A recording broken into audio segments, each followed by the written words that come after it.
In this tutorial, you will learn how to safely remove the printer from the packaging. It is important to retain all packaging in case the printer needs to be reshipped. Open the box.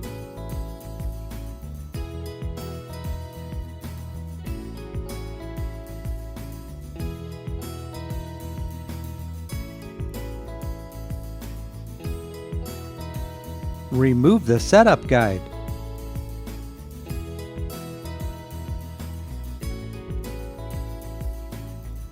Remove the top tray.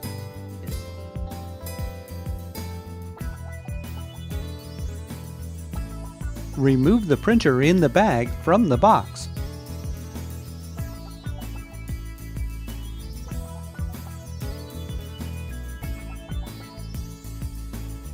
Remove the printer from the bag.